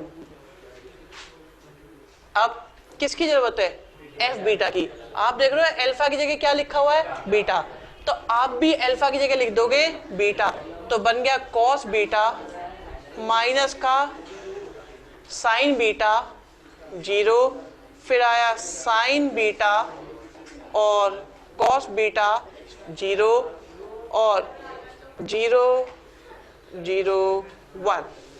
ठीक है, मल्टीप्लाई करने के लिए इधर बनाएंगे हम रो, इधर बनाएंगे हम कॉलम। बात है नहीं भाई? देखिए अब इसका ऑर्डर कितना है, 3/3, इसका ऑर्डर भी है 3/3, तो इनकी मल्टीप्लिकेशन हो सकती है और आंसर भी आएगा 3/3। अगर 3/3 आंसर आएगा तो थोड़ा बड़ा सा आंसर लिख लेते हैं। तो हमें 1 1 चाहिए, 1 2 चाहिए, 1 3 चाहिए, 2 1 चाहिए, 2 2 चाहिए, 2 3 चाहिए, 3 1 3 2 और 3 3 की जरूरत होगी। ठीक है, आपको 1 1 चाहिए, बात है नहीं भाई? आपको 1 1 चाहिए तो 1 1 के लिए हमें क्या करना होगा, फर्स्ट रो और फर्स्ट कॉलम। फर्स्ट रो में देखो कॉस अल्फा कॉस बीटा के साथ, साइन अल्फा साइन बीटा के साथ, 0 0 के साथ, तो ये बन गया हमारे पास cos alpha cos beta minus का साइन अल्फा और साइन बीटा, अगला आ गया 0। फिर हमें जरूरत है फर्स्ट रो और सेकंड कॉलम की। तो first row second column, cos alpha के साथ साइन बीटा, साइन अल्फा के साथ कॉस बीटा, कॉस अल्फा के साथ साइन बीटा और साइन बीटा के साइन अल्फा के साथ कॉस बीटा। ठीक है, फिर हमें चाहिए क्या 1 3, 1 3 का मतलब है फर्स्ट रो और third column, first row third column 0 0 0, तो ये पूरा बन गया हमारे पास 0। फिर हमें चाहिए second row first column, second row first column, sine alpha cos beta, cos alpha sine beta, sine alpha cos beta, cos alpha sine beta. फिर चाहिए 2 2, second row second column, sine alpha sine beta, cos alpha cos beta, तो ये आ गया sine alpha sine beta plus cos alpha cos beta. 2 3, 2 3 का मतलब है second row third column 0 0 0, तो ये भी आ गया हमारे पास 0। नेक्स्ट में देखते हैं थर्ड रो फर्स्ट कॉलम 0 0 0, उससे अगला भी 0 0 0। इसमें देखते हैं फर्स्ट को फर्स्ट में, सेकंड को सेकंड में, थर्ड को थर्ड में, तो आ गया 1। अब आप देखिए ये हमारे पास क्या, देखो यहाँ पर हमारे पास है cos alpha cos beta, sine alpha sine beta. आप इसे अल्फा और बीटा ना बोलकर ए और बी बोलें, तो ये बन गया cos A cos B sign A sine B. Cos A cos B sign A sine B आपका फॉर्मूला होता है कॉस ए प्लस बी का, तो इसका मतलब ये बन गया कॉस अल्फा प्लस बीटा। इन दोनों में से माइनस कॉमन आ रहा है, तो हम माइनस कॉमन लेंगे और फिर फॉर्मूला बनाएंगे। यहाँ देखो sign A cos B cos A sine B, यहाँ देखो cos A cos B minus का साइन ए साइन बी, बिल्कुल यहाँ की तरह बन रहा है। तो यहाँ पे जो फॉर्मूले बनने वाले हैं अब बस हम उनका यूज करेंगे। बन चुका है cos A cos B sign A sine B, और ये हो गया कॉस अल्फा प्लस बीटा। अगर यहाँ से माइनस कॉमन लूं तो ये sign A cos B cos A sine B किस चीज का फॉर्मूला होता है, साइन अल्फा प्लस बीटा का। आप देखो sign A cos A sine B किसका फॉर्मूला हो गया, साइन अल्फा प्लस बीटा का, और cos A cos B minus sign A sine B formula किसका हो गया, कॉस अल्फा प्लस बीटा का। और आप देखो जहां जहां पर था अल्फा वहां पर नजर आ रहा है अल्फा प्लस बीटा, तो इसे कह सकते हैं एफ अल्फा प्लस बीटा, और बन गया RHS। ठीक है, आप ये देखो जब ये अल्फा था तो कॉस के साथ अल्फा होना चाहिए था, तो मुझे अगर अल्फा प्लस बीटा चाहिए तो कॉस के साथ कौन होना चाहिए, अल्फा प्लस बीटा, और साइन के साथ कौन होना चाहिए, साइन के साथ होना चाहिए अल्फा प्लस बीटा, फिर से साइन के साथ अल्फा प्लस बीटा होना चाहिए, कॉस के साथ अल्फा प्लस बीटा होना चाहिए, बाकी 0 0 1 और 0 0 1 होने चाहिए। तो 0 भी है 0 भी है 1 भी है 0 भी है 0 भी है 1 भी है। दूसरी बात ये थी कि यहाँ माइनस भी होना चाहिए, बिल्कुल माइनस भी है। तो हमारा जो फंक्शन है पहले एफ अल्फा था और अब बन गया ये अल्फा प्लस बीटा, और आ गई हमारे पास RHS।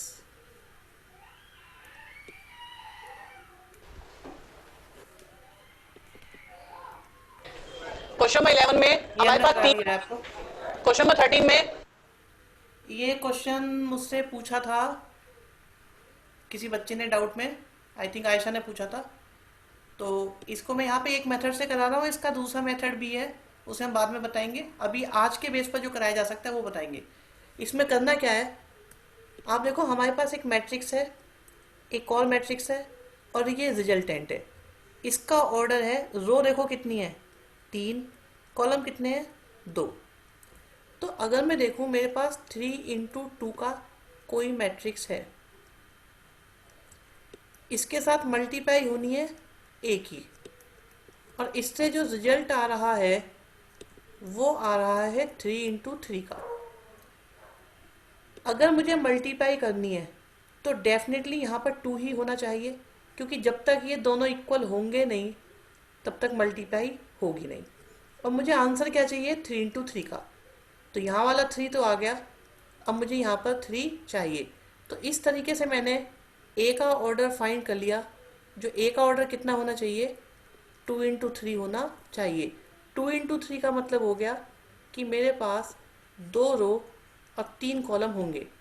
तो मेरे पास A11 होगा, A12 होगा, A13 होगा, A21 होगा, A22 होगा और A23 होगा। मैं इसे दोबारा से समझा देता हूँ। हमारे पास एक मैट्रिक्स गिवन है, एक मैट्रिक्स हमें फाइंड करना है, उससे जो आंसर आ रहा है वो भी एक मैट्रिक्स है। सबसे पहले देखते हैं कि ऑर्डर के अकॉर्डिंग हो क्या रहा है। यहाँ 3 रो 2 कॉलम और यहाँ पर आंसर आ रहा है 3/3 का। इससे हम लोग डिसाइड कर सकते हैं कि ए का ऑर्डर क्या होगा। देखो ए का जो भी ऑर्डर होगा उसमें कुछ रो और कुछ कॉलम होंगे। अगर हमें इन दोनों की मल्टीप्लाई करनी है तो यहाँ 2 ही होना चाहिए। अब ये दोनों इक्वल हो जाएंगे तो आंसर इस ऑर्डर का आएगा, तो यहाँ क्या चाहिए, 3 चाहिए। इससे पता चल गया आपका ए का ऑर्डर 2 × 3 होगा। ये बात समझ में आई या नहीं आई? मल्टीप्लिकेशन के लिए इन दोनों का इक्वल होना था इसलिए 2 आया, और आंसर में 3 चाहिए तो यहाँ 3 चाहिए और यहाँ 3 चाहिए इसलिए 3 आया। समझ में आया? अब आप देखो हमारे पास 2 है, -1 है, 1 है, 0 है, -3 है और 4 है, और ए हमारे पास कितना है, 2 3 का। तो इसका मतलब 2 रो और 3 कॉलम। तो 2 रो और 3 कॉलम में तो हमने इसे कंसीडर करा ABC, साथ में आ गया DEF, और यहां से इक्वल टू में आ गया हमारे पास -1, -8, -10, 1, -2 और -5, 9, 22 और 15। ठीक है, अब जब मल्टीप्लाई करनी होगी इधर बनाएंगे रो और इधर बनाएंगे कॉलम। ठीक है, अब आप देखो यहां से क्या आएगा, first row first column. Answer क्या चाहिए आपको, 3/3 का चाहिए।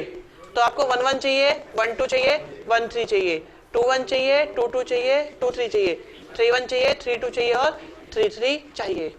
1 1 कैसे आएगा, फर्स्ट रो फर्स्ट कॉलम। तो यहां से आया 2A - D, first row second column कितना आया, 2B - E, first row third column कितना आ गया, 2C - F, second row first column कितना आया, A + 0, second row second column कितना आया, B + 0, second row third column कितना आया, फिर third row first column -3A + 4D, third row second column, third row third column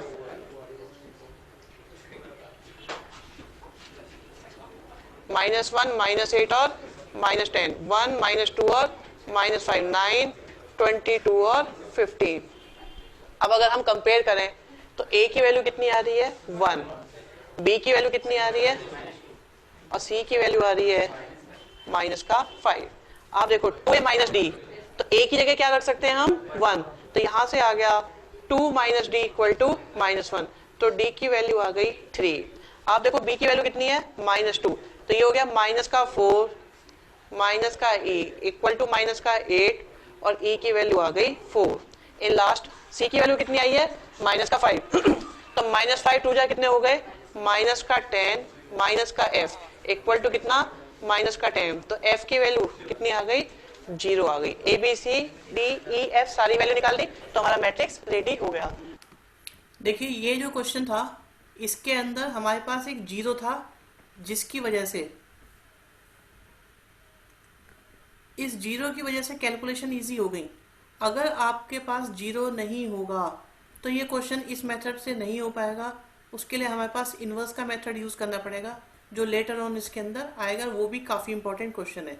तो जब भी आपके पास ये क्वेश्चन आए, अगर उसमें 0 है तो समझ जाना कि ये सिंपली हो जाएगा, अदरवाइज उसमें हम दूसरा मेथड यूज करेंगे। क्वेश्चन नंबर 14 पर आते हैं। क्वेश्चन नंबर 14 में हमारे पास एक मैट्रिक्स है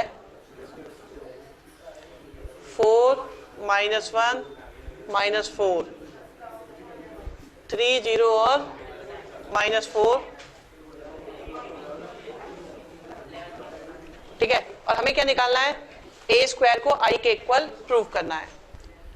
तो A² का मतलब हो गया A × A, ये कितना है, 4 -1 -4, 3 0 और -4, 3 -1 और -3। फिर हमारे पास आया 4 -1 और -4, 3 0 और -4, 3 -1 और -3। मल्टीप्लाई करेंगे तो इधर बनाएंगे रो, इधर बनाएंगे कॉलम। तो पहले फर्स्ट रो फर्स्ट कॉलम कितना आया 16 माइनस 3 माइनस का 12, first row second column minus का 4 प्लस 0 प्लस का 4, first row third column minus का 16 प्लस का 4 प्लस का 12, फिर आएगा second row first column 12 plus 0 minus 12, second row second column minus 3 plus 0 plus 4, second row third column minus 12 plus 0 plus में 12, third row first column 12 minus 3 minus 9, third row second column तो minus 3 plus 0 plus में 3, third row third column minus का 12 plus में 4 plus में 9। तो आप देखिए यहाँ से बचा 1 0 0 0 1 0 और 0 0 1। अगर डायगोनल में सिर्फ 1 होते हैं तो उसे हम आइडेंटिटी मैट्रिक्स बोलते हैं, अगर 3 वाला होता है तो I3 बोलते हैं, 2 वाला होता है तो I2 बोलते हैं। देखिए यहाँ पे एक बात आई है कि एक ही ए में मल्टीप्लाई हुई और आंसर हमारे पास आइडेंटिटी आ गया। सबसे पहले हम आइडेंटिटी को भी समझ लेते हैं। अगर हमारे पास 1 0 और 0 1 है तो इसका मतलब ये 2/2 का आइडेंटिटी मैट्रिक्स है। जैसे यहाँ पे 3/3 का था तो इसे हम I3 बोल देंगे। I4 आपके सिलेबस में नहीं है, उसमें भी एक एक्स्ट्रा हो जाएगा। I की खूबी होती है कि किसी भी मैट्रिक्स में आप I की मल्टीप्लाई करोगे तो आंसर सेम आता है, चाहे वो पहले करो चाहे वो बाद में करो। तो I is like 1 in real numbers. जिस तरह से रियल नंबर्स में 1 होता है, 1 की मल्टीप्लाई करने पे आपका चाहे पहले करो चाहे बाद में करो सेम आंसर आता है, उसी तरीके से I की मल्टीप्लाई करने पर आंसर सेम आता है। नल मैट्रिक्स आपका 0 की तरह होता है और I आपका 1 की तरह होता है, जो मैट्रिसेस में हमारे काम आता है। इस मैट्रिक्स का भी एक नाम होता है बट वो हमारे सिलेबस में नहीं है, इसलिए आपको कंफ्यूज नहीं करेंगे। और इस I की वही इंपॉर्टेंस है जो नंबर्स में 1 की होती है, मतलब इसकी मल्टीप्लाई आप किसी मैट्रिक्स में करेंगे तो उस पर कोई फर्क नहीं पड़ेगा, ये 1 की तरह बिहेव करता है। ठीक है, किसी को कोई बात पूछनी है?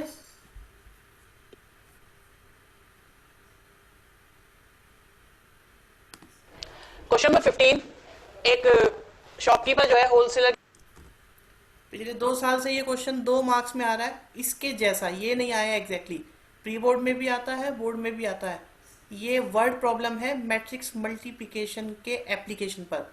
मैट्रिक्स की मल्टीप्लाई करके हम किस तरीके से क्वेश्चंस को सॉल्व कर सकते हैं, ये उसका एग्जाम्पल है। सुन लेते हैं कि इसमें क्या कहा जा रहा है। मैं ट्राई करता हूँ लैंग्वेज बताने की। हुआ क्या है कि किसी ने शर्ट परचेज करी, जीन्स परचेज करी और जैकेट परचेज करी है किसी शॉप वाले ने। शॉपकीपर है कोई, तो उसने 230 शर्ट, 180 जीन्स और 140 जैकेट्स लिए हैं। और सेकंड शॉप वाले ने 195 शर्ट्स, 750 जीन्स और 325 जैकेट्स लिए हैं। और अब शर्ट का भी कुछ ना कुछ प्राइस भी होगा, तो प्राइस भी हम अभी बता देंगे जो आ रहा है। तो हमें ये बताना होगा कि शॉपकीपर 1 का कितना बिल बना और शॉपकीपर 2 का कितना बिल बना। सुन लेते हैं, उसके बाद पता चलेगा कि बात क्या के पास जाता है, वहां से लेता है 230 शर्ट्स, 180 जीन्स एंड 140 जैकेट्स। और वो होलसेलर ये बताता है कि शर्ट आपकी 195 की है, जीन्स आपको 750 की मिलेगी और जैकेट आपको 325 की। ये माई मिस्टेक, मेरे को लगा था ये 2 अलग अलग शॉपकीपर हैं। ठीक है, ये तो बता रहा है यहाँ पे क्वांटिटी है इनकी, और ये बताई जा रही है इनकी कॉस्ट कितनी है। अब आप मान लो 230 शर्ट्स लाए हैं, 180 जीन्स लाए हैं, 140 जैकेट्स लाए हैं, और आपको ये पड़ी है 195 की, ये पड़ी है आपको 750 की, और ये पड़ी है आपको 325 की। तो हमें बताना है कि टोटल बिल कितना बना। एक सिंपल सी बात है, अगर हम किसी छोटी क्लास वाले बच्चे को भी देंगे तो शर्ट्स की मल्टीप्लाई शर्ट की कॉस्ट में करेगा, जीन्स की मल्टीप्लाई जीन्स की कॉस्ट में करेगा, और जैकेट की मल्टीप्लाई जैकेट की कॉस्ट में करेगा। बट मैट्रिक्स मल्टीप्लिकेशन से कैसे करना है एक बार समझ लेते हैं। इसमें एक इंटरेस्टिंग फैक्ट है। मिल जाएगी, बताओ उसने टोटल उसे अमाउंट कितना दिया होगा। यूजिंग मैट्रिक्स आपको ये पता लगाना है। आप एक बात देखो कि शर्ट में, भाई शर्ट की क्वांटिटी में शर्ट के प्राइस की ही मल्टीप्लाई होनी चाहिए। एक बात और, उसने जो भी प्राइस दिया होगा, जो भी अमाउंट दिया होगा, वह सिंगल अमाउंट दिया होगा कि भाई ये रहे आपके पैसे, हमारा बिल हो गया। तो इसका मतलब हमें ये सिंगल अमाउंट वाली बात ये है कि अगर आप एक शॉपकीपर हैं, आपने ये शॉपिंग करी है, तो आपने जहाँ से शॉपिंग करी है आप उसे कुछ अमाउंट देकर आए होंगे। वो अमाउंट एक सिंगल होगा कि आपने चाहे 10,000 दिए हैं, चाहे 20,000 दिए, 50,000 दिए, आपने जो भी दिया होगा वो आपने एक नंबर दिया होगा, कुछ रुपए दिए होंगे। तो जो आपका आंसर आना है, जो पेमेंट आनी है, वो एक सिंगल नंबर होगा। तो इस बात को यहाँ पे बताया जा रहा है। आंसर चाहिए वन क्वांटिटी, एक आंसर चाहिए। तो इसके लिए क्या किया जा सकता है, जैसे आपने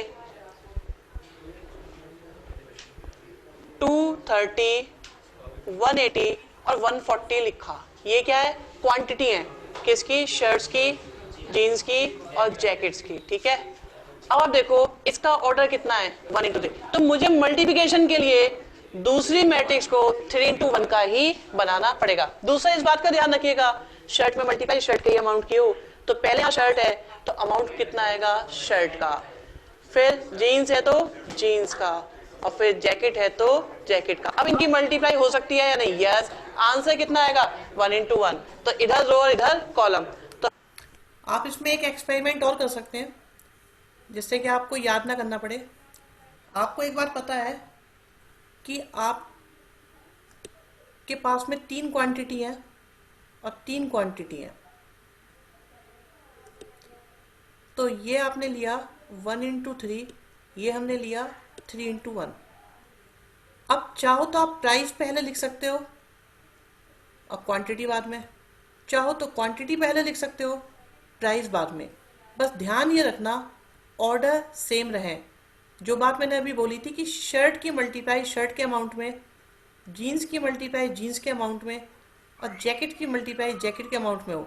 जैसे अभी मैंने इन तीनों को यहाँ लिखा है, आप चाहो तो इनको यहाँ लिख सकते थे और इनको यहाँ लिख सकते थे, कोई फर्क नहीं पड़ता, आंसर फिर भी सेम आएगा, कॉन्सेप्ट भी बिल्कुल ओके रहेगा। हमारे पास टोटल अमाउंट आ जाएगा 230 इंटू 195, 180 इंटू 750 और 140 इंटू 325, ठीक है। नेक्स्ट देखते हैं क्वेश्चन नंबर 16। क्वेश्चन नंबर 16 में हमारे पास है, कहते हैं 3 फैमिली है, 2 मैन 3 वीमेन 1 चाइल्ड, ये सब दिया हुआ है। कहते हैं daily income of man and women are 2000 1550 और चिल्ड्रन हैज नो इनकम। तो बताओ हर फैमिली की टोटल इनकम कितनी है। थोड़ा ध्यान से एक काम करते हैं, हमारे पास फैमिली ए है और फैमिली बी है।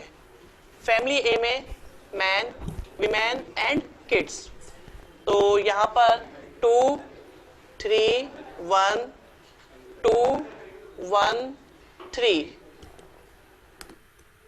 जब वर्ड प्रॉब्लम डाउट आ रहा है, अभी सुनते हैं। हाँ चिराग बोलो। सर अगर जो ये पहले वाला क्वेश्चन था उसमें 3/1 का मैट्रिक्स पहले बनाते हो, 1/3 का हाँ, बाद में, तब तो 3/3 का मैट्रिक्स आता। तो 3/3 का मैट्रिक्स बनता ना। आप उसे 9 अमाउंट्स देकर आए हैं कि आप उसे सिंगल अमाउंट देकर आए हैं? तो सिंगल अमाउंट तो सिंगल अमाउंट के लिए आपको आंसर किस ऑर्डर का चाहिए? 1/1 का। इसलिए हमने उसको बनाया। गुड क्वेश्चन, बढ़िया। और कोई बात समझ में आ गया? नहीं सर, यस सर। ओके।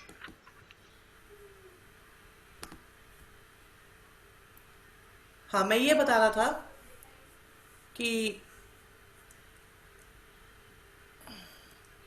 जो वर्ड प्रॉब्लम के क्वेश्चंस होते हैं उसमें सबसे ज्यादा फोकस करा करो आप लोग कि आपका ऑर्डर क्या है और क्या आना है। जो अभी बात चिराग ने पूछी थी वो बिल्कुल सही थी कि 1:3 3:1 से मल्टीप्लाई हो सकती है और 3:1 और 1:3 से भी हो सकती थी। बट अगर हम 3:1 1:3 करते तो हमारी आंसर जो आता वो 3/3 का आता। मैं बता देता हूँ चिराग क्या कह रहे थे। चिराग कह रहे थे कि आप पहले वाले को रो में ना लिख के कॉलम में लिखते और दूसरे वाले को हम इस तरीके से लिखते, तो मल्टीप्लाई तो अब भी हो जाती, बट इससे आंसर क्या आता 3/3 का आता। और क्या हम एक सिंगल अमाउंट देकर आए या 3/3 मतलब हम 9 अलग अलग अमाउंट्स देकर आए, ये तो नहीं देकर आए। तो इसलिए हमने इस वाले ऑर्डर को यूज नहीं करा, हमने वो यूज करा जिससे हमारा आंसर आ रहा था। दूसरी बात यह है कि आपके पास में जो क्वेश्चंस होते हैं वर्ड प्रॉब्लम, मैंने उसमें अभी अभी कहा कि सबसे ज़्यादा फोकस करना है आप लोगों को ऑर्डर पर, कि आप लोगों का ऑर्डर क्या आना है, आना क्या है और अवेलेबल क्या है, कि हम क्या क्या ऑर्डर बना सकते हैं। जैसे कि पिछले क्वेश्चन में अभी बिल्कुल चिराग ने बहुत सही टाइम पे डाउट पूछा। किसी को भी डाउट आता है तो अपना हाथ रेज योर हैंड करके पूछ सकते हैं। आप ये देखो, हमारे पास जो अवेलेबिलिटी थी वो तीन तीन डाटा की थी, तो हमने एक को बनाया 1:3 में, दूसरे को बनाया 3:1 में, और आंसर लाए हम 1:1 का। अभी इसी बात का ध्यान रखते हुए आपको अगले क्वेश्चन में जो अभी लिख रहा हूं मैं, इसमें फोकस करना है कि ऑर्डर गिवन क्या है और हमें बनाना क्या है और लाना क्या है। अब देखो इनकी इनकम भी दी हुई है, 2000 मैन, 1550 और यहाँ पर 0। अब आप सोचो, देखो क्वेश्चन ये है कि हमारे पास दो फैमिलीज हैं और उसमें मैन है, वुमेन है और किड्स है। अब किड्स तो कोई अर्निंग करते नहीं है, लेकिन उस घर में जो मैन है वो अर्न करते हैं 2000 रुपीज़, वुमेन अर्न करती है 1550 और किड ऑब्वियसली कोई अर्निंग नहीं करते। तो हमें उस दोनों फैमिलीज की टोटल इनकम कैलकुलेट करनी है। देखो एक छोटी सी बात है, हालांकि उसका रेफरेंस यहाँ बनता नहीं है, फिर भी बता देते हैं। ऐसे क्वेश्चंस पर बैन लग चुका है जिसमें मैन और वुमेन की सैलरी में एक बायसनेस नज़र आती है, तो ये जेंडर डिस्क्रिमिनेशन का केस है। ऐसे क्वेश्चंस कभी आ नहीं सकते जिसमें मैन की ज़्यादा हो, वुमेन की ज़्यादा हो, या किसी की इनमें से इसमें डिस्क्रिमिनेशन दिखाई दे रहा हो। हालांकि इसका लॉजिक कोई बनता नहीं है क्वेश्चन में, बट फिर भी बता दिया है कि अब ऐसे क्वेश्चंस आते नहीं हैं। तो हमें क्या पता लगाना है, हमें ये पता लगाना है कि फैमिली ए की इनकम कितनी है और फैमिली बी की इनकम कितनी है। अब आपको ये ध्यान रखना है कि मैन की मल्टीप्लाई मैन की अर्निंग में ही होनी चाहिए, वुमेन की मल्टीप्लाई वुमेन की अर्निंग में होनी चाहिए, और किड की मल्टीप्लाई किड की अर्निंग में ही होनी चाहिए। तो अगर हम ये देखें, इधर बनाए रो और इधर बनाए कॉलम, क्योंकि ये बात तो कंफर्म है मल्टीप्लिकेशन में रो और कॉलम की मल्टीप्लाई होनी है, फर्स्ट की फर्स्ट में, सेकंड की सेकंड में और थर्ड की थर्ड में। तो कुछ इस तरीके से डिजाइन करेंगे मैट्रिसेस को जिससे ये मल्टीप्लिकेशन प्रॉपरली हो जाए। तो मैंने इसे ऐसे क्यों बनाया, यहाँ देखो ऑर्डर कितना है 2×3, तो यहाँ मुझे 3 चाहिए था, ठीक है, तो 2×3 था तो 3×1 चाहिए था, ठीक है। अब इधर बनाई हमने रो, इधर बनाए कॉलम, तो अब देखो मल्टीप्लाई पॉसिबल है या नहीं, और आंसर किस ऑर्डर का आएगा 2×1। 2×1 का आंसर आएगा, तो आप देखो किस तरीके का आंसर होगा वो 2×1 मतलब 2 रो और 1 कॉलम, ऐसा आएगा, 1 1 आएगा और एक 2 1 आएगा। ये होगी फैमिली ए की इनकम और ये हो जाएगी फैमिली बी की इनकम, और हमें 2 ही इनकम चाहिए थी, इसलिए आंसर भी हमारा 2×1 का आना चाहिए था। वो बात यहाँ जस्टिफाई हो जाती है, कहा जाएगा। तो अब करें तो फर्स्ट रो फर्स्ट कॉलम कितना आया 4000 प्लस 15 3 जा 45 तो 4 6 5 0 प्लस में आया 0, यहाँ से आया 4000 प्लस 1 5, तो ये निकल के आया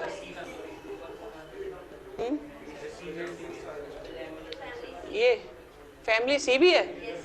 ओके, फैमिली सी को भी कंसीडर कर लेते हैं। तो फैमिली सी हमारे पास, देखिए कितनी अच्छी बात आई है। क्वेश्चन में मिस्टेक है लेकिन उसका बेनिफिट कितना मिल रहा है। अगर मान लो यहाँ पे हमारे पास एक और फैमिली है तब भी कोई फर्क नहीं पड़ने वाला, क्योंकि इसकी मल्टीप्लाई हमारे कॉलम में हो जाएगी और हम यहाँ पे एक रो और ऐड कर देंगे, हमारे पास थर्ड रो भी आ जाएगी। अगर मान लो फैमिली डी भी होगी तो वो भी यहाँ पर मैनेज हो जाएगी, क्योंकि आप देख रहे हो मल्टीप्लाई में जो इम्पैक्ट है वो 3×3 का होना था, इक्वल होने चाहिए। अगर मैं रो कितनी भी बढ़ाऊंगा कोई फर्क नहीं पड़ने वाला है यहाँ पर। Okay 4 men 2 women and 6 children, ठीक है। तो अब यहाँ से क्या हो जाएगा